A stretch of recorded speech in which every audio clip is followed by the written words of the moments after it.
शांति। अब तक हमने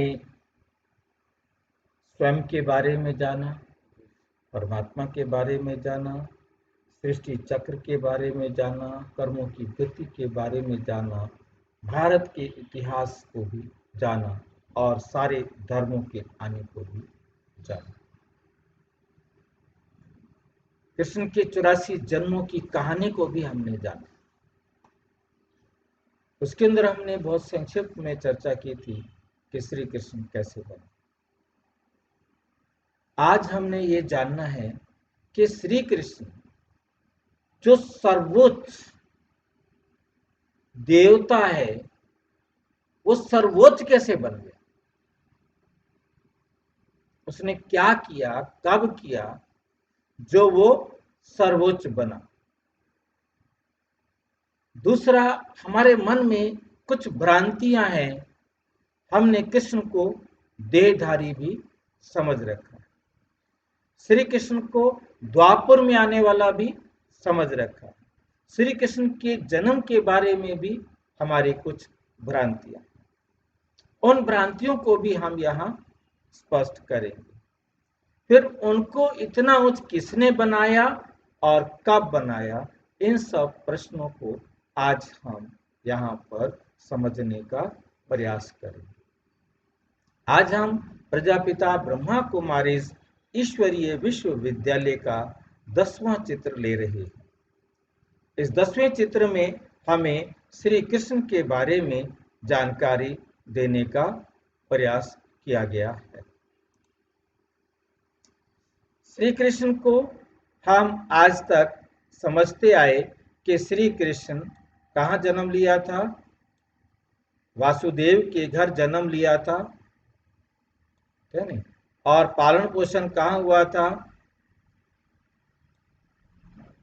यशोदा के पास गोकुल में, क्योंकि कंस उसको मार डालता, इसलिए ताकि उसे बचाया जा सके, इसलिए कृष्ण को कहाँ ले जाया गया था, गोकुल में ले गया गया और नंद यशोदा ने उनको पाला, वहां जन्म। दूसरा, हम जानते हैं कि वे गुरु संदीपनी के पास शिक्षा लेने के लिए भी गए, ठीक है क्या। और उसके बाद हम ये जानते हैं कि वे नंद यशोदा उनको कैसे पालना देते। अब हमारे सामने प्रश्न ये उठता है कि परमात्मा जो सारे संसार की आत्माओं का पिता है, सर्वधर्म मान्य है, पहला प्रश्न हमारे सामने खड़ा होता है कि कृष्ण को तो सारे परमात्मा नहीं मानते, सभी धर्म तो परमात्मा नहीं मानते, कुछ ही लोग मानते हैं, कहते तो सारे हैं कि भगवान एक है, तो सबका भगवान अलग अलग हो गया। अब कृष्ण क्या भगवान नहीं है, इस अंतर को हमें बहुत अच्छी तरह समझना। हम ये चैप्टर करके आ चुके हैं कि परमात्मा एक है, जिसे सारे संसार के धर्म परमात्मा मानते। अब कृष्ण उस परमात्मा की लाइन में नहीं आता। क्यों नहीं आता है? पहला कारण कि कृष्ण का जन्म हुआ, परमात्मा अजन्मा है।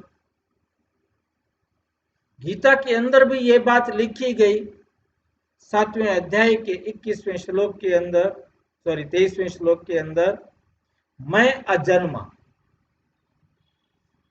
अजन्मा योग माया को अधीन कर सबके सामने प्रत्यक्ष नहीं होता हूं। इसका मतलब कुछ के सामने वो प्रत्यक्ष होते हैं, सबके सामने नहीं होते, कुछ के सामने तो होते हैं, ठीक है। दूसरी बात, दूसरी लाइन में लिखा, परंतु ये अज्ञानी मनुष्य मुझे भी मनुष्य की भांति जन्मने या मरने वाला समझने के कारण, है नहीं, क्या समझते हैं, मुझे भी मनुष्य के भांति जन्मने और मरने वाला समझते। कौन से मनुष्य हैं ये? उसके लिए भी एक शब्द बड़ा अजीब उसके अंदर जोड़ा गया है, अज्ञानी मनुष्य। परंतु ये अज्ञानी मनुष्य मुझे भी मनुष्य की भांति जन्मने और मरने वाला समझते। तो इससे स्पष्ट होता है कि कृष्ण ने ये लाइनें नहीं कही। ये लाइनें कृष्ण कहता है तो फिर वो कृष्ण जन्मने मरने वाला नहीं होना चाहिए। श्री कृष्ण जन्म, क्योंकि अजन्मा है, अभोक्ता है। परमात्मा तो अभोक्ता है, असोचता है। कृष्ण तो शरीर को जल लेता है और शरीर को भोगता है।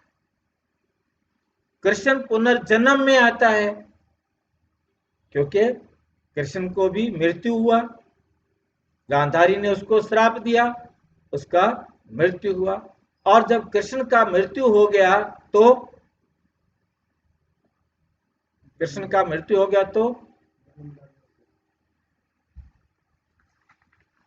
उसका जन्म भी जरूर होगा ना। मृत्यु हुआ है तो उसका जन्म भी होगा। तो राम पहला था जन्म उसका, राम का, और अगला जन्म क्या हो गया उसका? कृष्ण का, है ना। इस प्रकार से कृष्ण भी जन्म मरण के चक्कर में आता है, कभी राम के रूप में तो कभी किस रूप में, कभी किस रूप में। ये बात स्वीकार किया गया, है ना। तो बहुरूपिया समझ लिया गया। फिर कृष्ण भोक्ता होने के साथ साथ कृष्ण के चरित्र में भी दोष लगा दिए। कृष्ण को कहा कि उसने गोपियों के चीर हरण किए। अब वास्तव में परमात्मा आकर समझाते कि कृष्ण गोपियों के चीर हरण नहीं करता, क्योंकि वो तो फिर चरित्रहीन हो गया। दूसरे धर्म वालों को लगा कि ये कैसा होगा, जो स्वयं का किसी के वस्त्र को उठाता हो, वो कैसे ईश्वर हो सकता है नहीं। तो हमें बहुत अच्छी तरह से समझना है कि जिसका जन्म हुआ वो परमात्मा नहीं हो सकता, और जिसने जाकर शिक्षा ली हो किसी से, वो फिर ज्ञान का सागर कैसे? जिसे किसी और से ज्ञान लेना पड़ा, वो ज्ञान का सागर तो ना हुआ ना। परमात्मा तो ज्ञान का सागर है। तो श्री कृष्ण का जीवन, कृष्ण की लीलाएं जो सर्वविदित हैं, एक एक लीला को यदि हम देखें तो वे उसे भगवान बनने से रोक, वो प्रमाणित करती है कि वो भगवान नहीं, वो मनुष्य की भांति पार्ट बजाने वाला एक एक्टर है। और परमात्मा सर्वोच्च है, वो कभी भी मनुष्य की भांति एक्ट नहीं करते। फिर कृष्ण के चरित्र को मनुष्य की भांति धोखा देने वाला, चालाकी करने वाला, चतुराई करने वाला, परमात्मा ऐसे काम नहीं करता। ये चरित्र लिखने वालों ने कृष्ण के कैरेक्टर का बेड़ा गर्क कर दिया।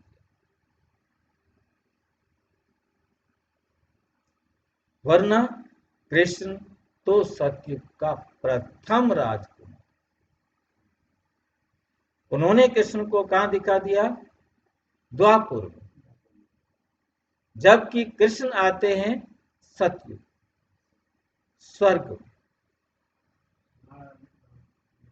बाद में उनका नाम नारायण रखा जाता है ना। ये हमने किया था कि कृष्ण जो है कब आते हैं? सतयुग में आते हैं। कृष्ण कलयुग द्वापुर में तो नहीं आएगा ना। कृष्ण का जन्म सतयुग में होता है, स्वर्ग में होता है, और वे द्वापुर या कलयुग में क्यों आएंगे? द्वापुर में तो कलाएं भी कम है, द्वापुर में कलाएं भी कम है, तो वहां पर कृष्ण आकर आएंगे कैसे? कृष्ण आता है सतयुग के। वो सतयुग का प्रथम राजकुमार है, 16 कला संपूर्ण है, 100% प्योर है, तो सतयुग में आएगा। परंतु वो द्वापुर में ले आए। क्यों द्वापुर में ले आए? वास्तव में कृष्ण कोई द्वापुर में नहीं आया। वास्तव में जो ये भागवत है, महाभारत है, ये दोनों द्वापुर में लिखे गए। और रामायण भी इसी समय लिखी गई। रामायण, भागवत और महाभारत, ये दोनों किताबें एक ही टाइम पर लिखी गई। इनकी भाषा भी एक है, तो हमें समझना है कि वो इसको कहां ले आए? द्वापर। और श्री कृष्ण जबकि सूर्यवंशी है, इसको चंद्रवंशी बना दिया। राम चंद्रवंशी है, उसको सूर्यवंशी बना दिया। श्री राम के साथ चंद्र लगता है, श्री कृष्ण के साथ चंद्र नहीं लगता। उन्होंने राम को सूर्यवंशी दिखा दिया, पहले दिखा दिया। एक्चुअल में परमात्मा कहते सूर्य कभी छोटा नहीं होता, कभी कम नहीं होता, तो ज्ञान सूर्यमय है। मेरा रूप कभी कम नहीं होता। चंद्रमा के रूप साइज में अंतर आएगा, उसमें कमी होती है, परंतु मेरे में कोई कमी नहीं है। और मैं आप अपने समान बनाता हूं श्री कृष्ण की आत्मा। परमात्मा आकर श्री कृष्ण की आत्मा को अपने समान बनाते हैं। जैसे वो स्वयं है, वैसे ही उसे बनाते हैं। तो हमें समझ में आया कि श्री कृष्ण वास्तव में परमपिता परमात्मा कहते देवता है, दिव्य गुणों वाला है। उसे दिव्य गुणों वाला मैं आकर बनाता हूं। उसका चरित्र ऐसा नहीं होता जैसा चरित्र मनुष्यों ने उनका बना दिया। मैं आकर के समझाता हूं कि श्री कृष्ण का चरित्र सर्वोच्च होता है। श्री कृष्ण के चरित्र में जरा भी कोई भी दाग नहीं, कोई कमी नहीं होती। चरित्रवान होता है, उनके जीवन में किसी भी प्रकार का दोष नहीं होता। वो मैं आकर बनाता हूं। परंतु दुनिया वालों ने कृष्ण के जीवन में दोष ही दोष लगा दिए। उनको दिखाया कि श्री कृष्ण युद्ध करवाता है। श्री कृष्ण क्या कराता है? युद्ध कराता है, हिंसक युद्ध। कौन कराता है? श्री कृष्ण। अर्जुन को कहता है कि तुम युद्ध करो, तुम युद्ध करो।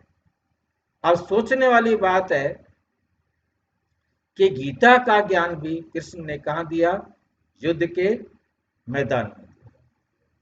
आज जरा विचार करके देखो कि कृष्ण ने अर्जुन को ये गीता का ज्ञान क्यों दिया? क्यों दिया गीता का ज्ञान?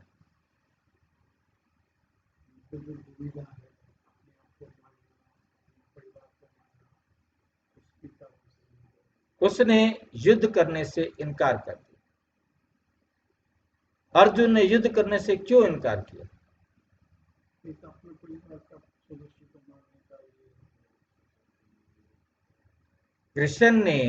अर्जुन ने कृष्ण को कहा कि मेरा रथ दोनों सेनाओं के बीच में ले चलो। सेनाएं सब युद्ध के मैदान में पहुंच गई। मेरा रथ दोनों सेनाओं के बीच में ले चलो, मैं देखूं कौन युद्ध में आए, कौन कौन महावीर जो है युद्ध के लिए आए। ठीक है भाई, देखो, क्योंकि तुम्हारा अधिकार है देखने का। ठीक है कि नहीं? अब दोनों सेनाओं के बीच में जाकर अर्जुन कृष्ण ने उनका रथ खड़ा किया।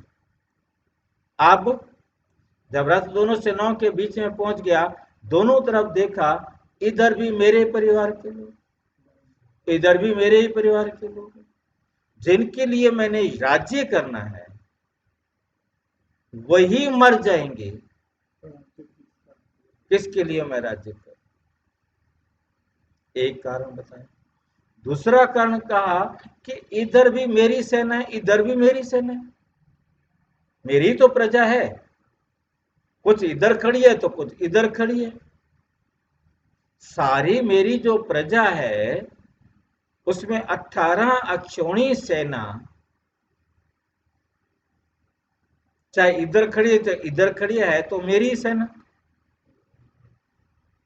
और ये सारे मर जाएंगे। और ये सारे मर गए, 18 अक्षौणी वीर पुरुष योद्धा मर गए, तो समाज में कौन बचेगा? 18 अक्षौणी विधवाएं। कौन बचेंगे? 18 अक्षौणी विधवाएं और उनके छोटे छोटे बच्चे या बूढ़े, तो बाकी तो सेना में आ गए लड़ने के लिए, मरने के लिए। अब इन विधवाओं की प्रजा पर मैं राज्य करूंगा,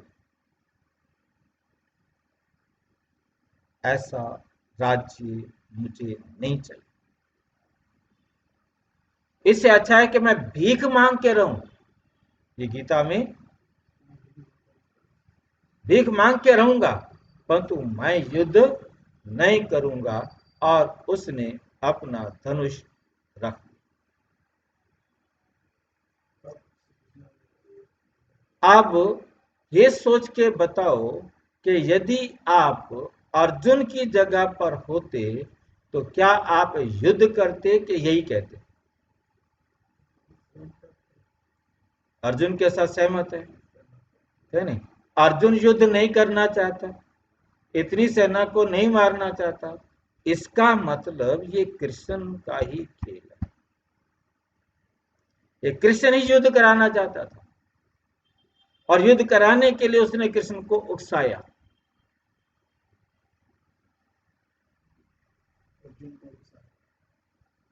तो कौन जो युद्ध करने के लिए उकसाया? कसूरवार वही होता है ना, जो किसी का मर्डर करने के लिए किसी को फोर्स करे, किसी को मोटिवेट करे। इसका मतलब ये विनाश कराने का जिम्मेवार कृष्ण था। युद्ध का रिस्पॉन्सिबल कौन हो गया? कृष्ण हो गया, अर्जुन तो नहीं था। भगवान आए, गीता का ज्ञान सुनाए, वो एक को सुनाएंगे कि सबको सुनाएंगे? सबको सुनाएंगे, परंतु अर्जुन को ही सुनाएंगे। बाकी सारी सेना खड़ी रही। अब उसके बाद कहानियां कुछ भी गढ़ दे, समझने वाली बात है।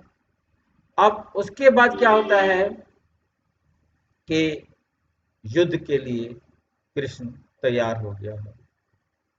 युद्ध हुआ, सारे मारे गए, 5 पांडव बचे। उन्होंने भी कहा कि हम हिमालय पर्वत पर जा रहे हैं तपस्या। क्यों? ये राज्य कौन संभालेगा?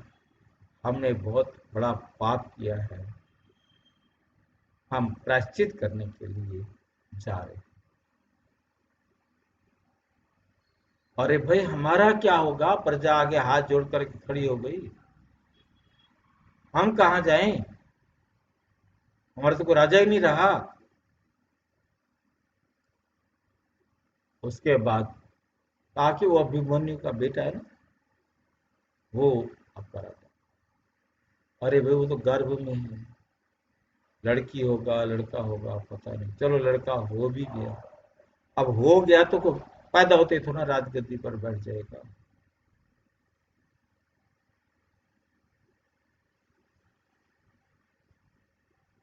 वंडरफुल। आप सोच के देखिए कि वो तो चले गए। उनसे पूछा जाए कि भाई आपको तो भगवान ने युद्ध करने के लिए कहा था, फिर तुमने कौन सा पाप किया? इसमें तुम्हें तो कोई पाप लगना नहीं चाहिए। भगवान कोई गलत थोड़ा बताएंगे। नहीं, हमने अपने परिवार के लोगों को मारा है, गुरुजन का वध किया है, अपने पूर्वजों का वध किया है, ब्राह्मणों का वध किया है। जाते को कोई रोक नहीं सकता, वो चले गए। पहाड़ों पर चढ़ते चढ़ते गल के। अब आती है बात कि कृष्ण जो है, अर्जुन पांडव सारे सारे मर गए। अब उनका जो बच्चा था, पोता, अभिमन्यु भी मर गया था, वो पैदा हो गया, उसका नाम रखा गया परीक्षित। उसका नाम रखा गया परीक्षित। वो राजा बनाया गया 13 साल बाद। अब राजगद्दी पर बैठा तो कलयुग शुरू हो गया। कलयुग ने कहा कि मेरा समय शुरू हो गया, मैं कहाँ रहूं, प्रजा के स्वर्ण में रहो। उसने खुद स्वर्ण का मुकुट डाला हुआ था, कलयुग उसके मस्तिष्क में जाके बैठ गया। अब वो जंगल में जाते हैं राजा घूमने के लिए, तो वहां एक मरा हुआ सांप पड़ा होता है, उसको अपने तीर से उठा करके एक ऋषि तपस्या करते करते, बांबी जम गई है मिट्टी से, और उसके गले में डाल। अब ये समाचार जो है उस ऋषि के बच्चे के पास पहुंचता है कि आपके पिताजी के गले में किसी ने मरा हुआ सांप डाल दिया। उसने वहीं से श्राप दे दिया, जिसने भी एक गलती की है मेरे पिताजी के उसमें क्या बोलते हैं सांप डालने की, यही सांप जो उसने डाला है ये 7वें दिन उसको डस।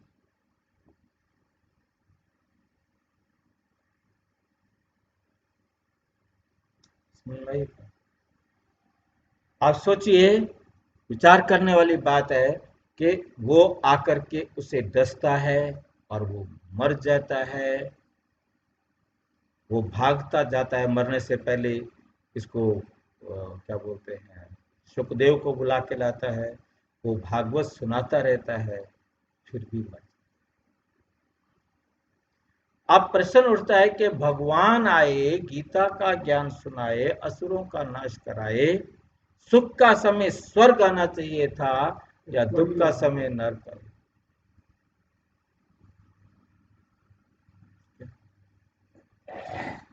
अब हमें समझ में आया कि कृष्ण जाता है युद्ध खत्म होने के बाद गांधारी से मिलने के लिए।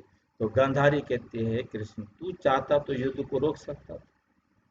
कहता है हाँ मत रोक, नहीं रोका तो मेरे 2 कुलों को नाश करने वाला तू, इसलिए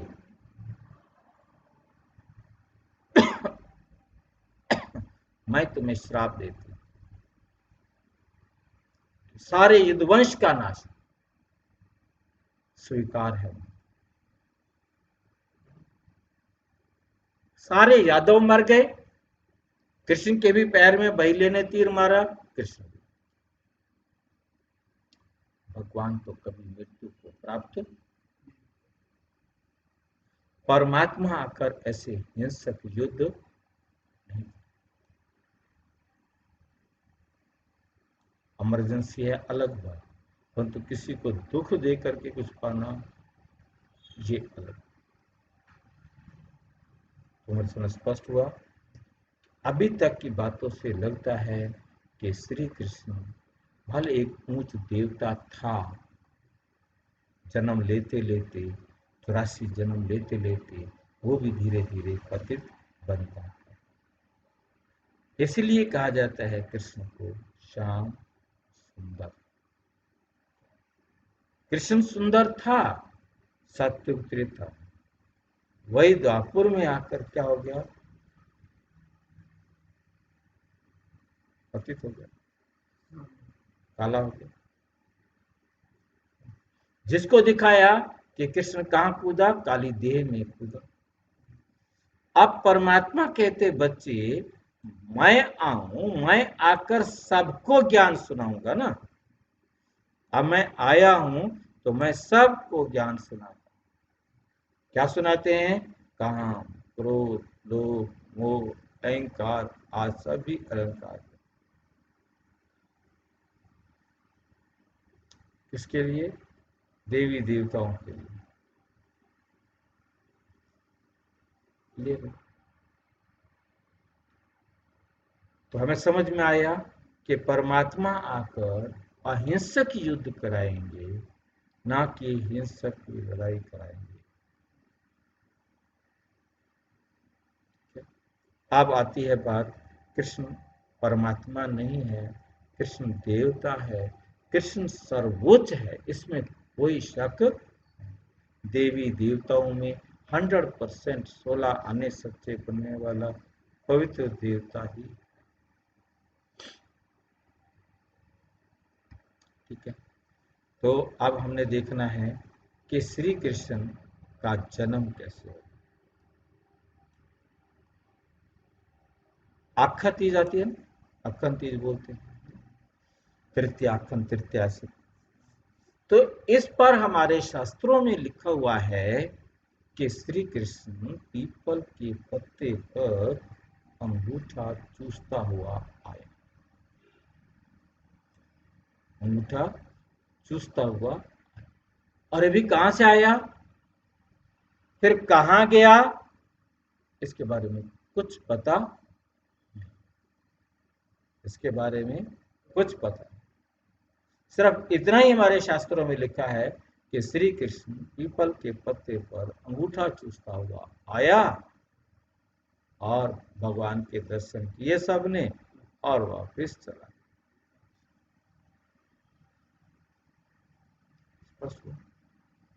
तो श्री कृष्ण कहां गया कुछ नहीं मालूम, सिर्फ इतना। और द्वापुर में ये भागवत लिख दी कि कृष्ण द्वापुर में वासुदेव देव की किया। सच कौन बता सकता है, परमात्मा। परमात्मा कहते बच्चे श्री कृष्ण और राधा ये पहली आत्माएं हैं जिन्होंने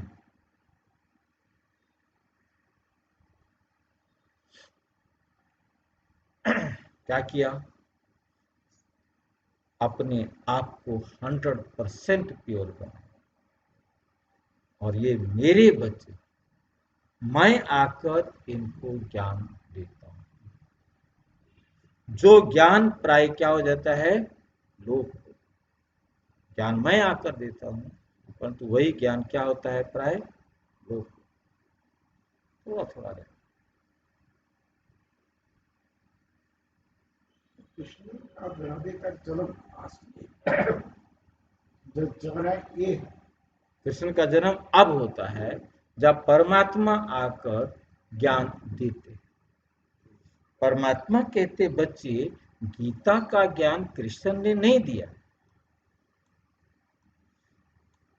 गीता के 4थे अध्याय में लिखा है कि ये ज्ञान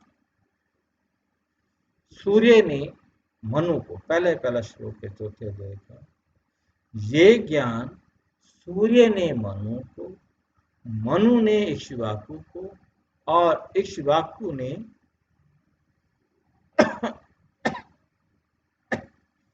देना अपने।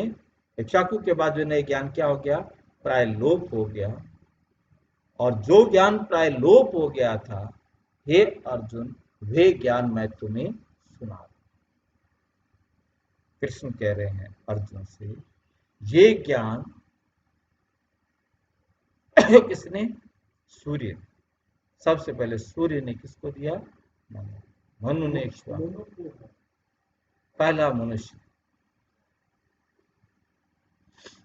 तो हमें समझ में आ रहा है कि कृष्ण का ज्ञान जन्म, कृष्ण जो ज्ञान सुना रहा है वो सूर्य ने दिया।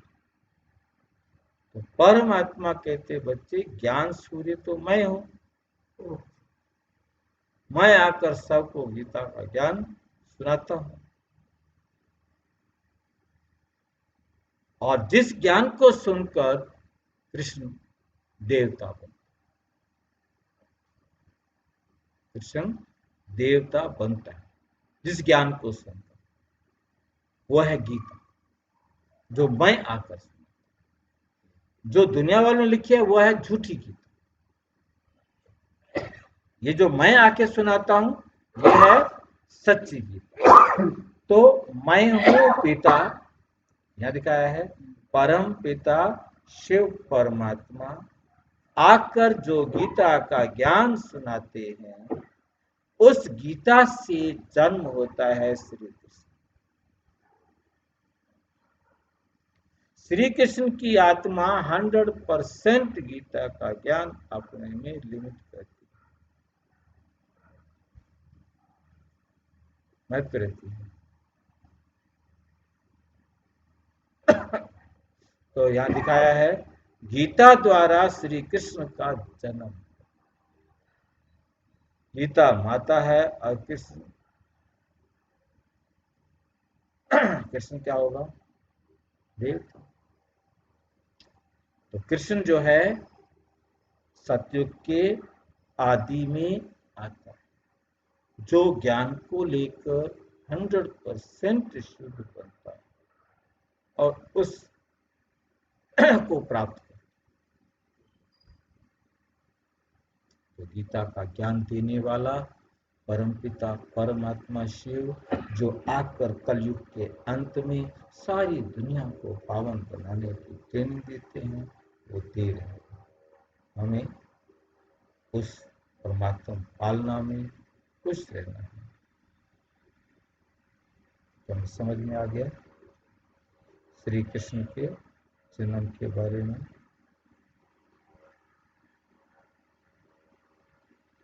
और अच्छी तरह से समझना हो तो प्रजापिता ब्रह्मा हमारे ईश्वरीय विश्वविद्यालय के किसी भी सेवा केंद्र पर संपर्क करें।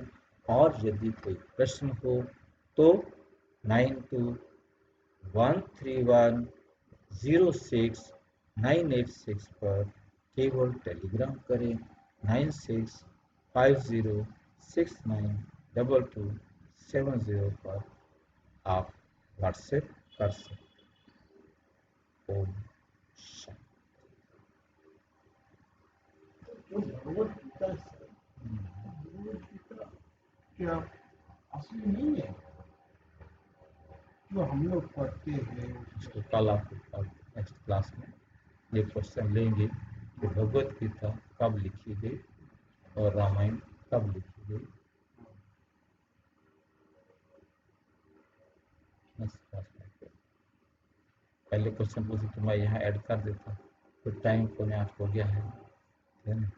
ड्यूटी का भी ध्यान रखना जरूरी है। कल उसमें आया नहीं सर, इसलिए वहाँ पर बहुत पानी भरा था हमारा गली में ना, बहुत पानी, सीवर का पानी भरा था। तो आने में थोड़ा सारा दिन थोड़ा पानी भरा रहता है। सारे दिन नहीं है, सुबह का टाइम आपका टाइमिंग 9 बजे। हमारा कोई 9 बजे टाइमिंग नहीं है। बोले पापा 9 बजे क्या? नहीं, मैं उसको बताऊंगा, समझा दूंगा। हमारा कोई टाइमिंग 9 बजे का क्या है। आप 12 बजे आ जाओ, आप 2 बजे आ जाओ, आप शाम को 5 बजे आ जाओ। मतलब देखो, मतलब कहने का हमें हमारा कोई टाइम बाउंड नहीं है। हमारा तो ये है कि भाई आपकी सुविधा हमारा काम हो जाए। आपका क्लास के टाइम पर आप क्लास जाओ, मैंने ये बात क्लियर किया था। मैं उसको बताया था क्लास के टाइम पर क्लास जाओ, जब जाना है जाओ, उसके बाद टाइम जो बचता है इधर आ जाओ। 2 घंटा 3 घंटा 4 घंटा काम कर सकते हो, कोई बात नहीं। अगले दिन फालतू हो जाएगा काम, या थोड़ा पैसे तो कम मिलेगा और कोई फांसी थोड़ा आ जाएगी। भाई देखो, हम अपने जीवन को खराब नहीं करें, अपने जीवन की खुशी को खराब नहीं करें। समझा दूँ, आज मैं उसको आएगा फिर उसको बता दूंगा। जरूर नहीं कि आपको काम है, आपको घर में रोक लिया आपने, 9 बजे काम है आपको, तो कोई बात नहीं, 10 बजे आ जाओ, 11 बजे आ जाओ। कौन सा उसमें यहाँ पे वो तो है नहीं कि कार्ड पंच करना है, कार्ड पंच नहीं हुआ जल्दी कट जाएगा।